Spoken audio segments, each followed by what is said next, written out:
বিশ্ববিদ্যালয়ে আছেন সহকর্মী ফরহাদ বিন নূর, যুক্ত হচ্ছে তার সঙ্গে। ফরহাদ, একটু আমাদেরকে বিস্তারিত জানাবেন। তফসিল ঘোষণার পর ক্যাম্পাস ও হলগুলোতে ছাত্র সংগঠনের তৎপরতা বেড়েছে কিনা এই সম্পর্কে।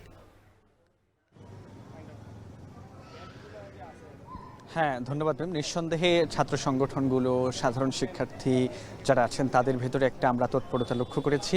তফসিল ঘোষণার পরপরই কিন্তু আমরা দেখেছি যে ঢাকা বিশ্ববিদ্যালয়ের যে সিনেট ভবনের যে নবাব আলী চৌধুরী সম্মেলন কক্ষ, সেখানে কিন্তু আমরা দেখেছি সংবাদ সম্মেলন করে যখন তফসিল ঘোষণা করা হলো আগামী 9 সেপ্টেম্বরে বহুল কাঙ্ক্ষিত এই ঢাকা বিশ্ববিদ্যালয়ের ছাত্র সংসদ ও হল সংসদ নির্বাচনের এরপরই কিন্তু আমরা সিনেট ভবনের বাইরে কিন্তু আমরা দেখেছি যে সাধারণ শিক্ষার্থীরা ডাকসু নির্বাচনের যে তফসিল ঘোষণা করা হয়েছে সেটার পক্ষে তারা স্লোগান দিয়েছেন এবং তারা সেটিকে স্বাগত জানিয়েছেন।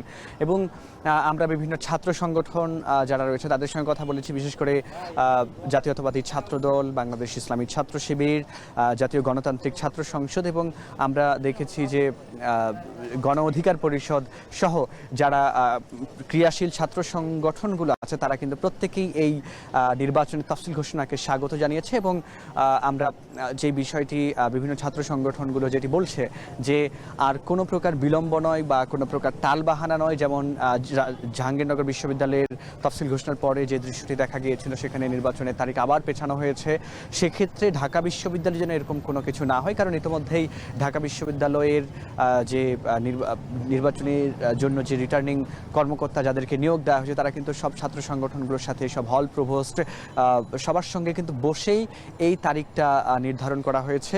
এবং আমরা জানি যে আগামী 9 সেপ্টেম্বর নির্বাচনের তফসিল ঘোষণা করা হয়েছে এবং আগামীকাল আর কি আগামীকাল 30 তারিখে 30 জুলাই আমরা জানি যে প্রাথমিক যে ভোটার তালিকা সেটি কিন্তু প্রকাশ করা হবে। এছাড়া ধীরে ধীরে কিন্তু চূড়ান্ত তালিকা সেখানে যাচাই বাছাই করে চূড়ান্ত তালিকা প্রকাশ করা হবে। এরপরে কিন্তু নির্বাচনের জন্য প্রার্থীদের সেখানে আবেদন এবং প্রার্থিতা প্রত্যাহার সেই বিষয়গুলো কিন্তু এখানে রয়েছে। এবং সবার আসলে যে দাবি সেটি হচ্ছে যে এই ঢাকা বিশ্ববিদ্যালয়ের ছাত্র সংসদ নির্বাচন যেন দ্রুত দেয়া হয়, যে তারিখ নির্ধারণ করা হয়েছে সেই তারিখের মধ্যেই। তো এই ছিল মিম আমার কাছে ঢাকা বিশ্ববিদ্যালয় থেকে সবশেষ তথ্য।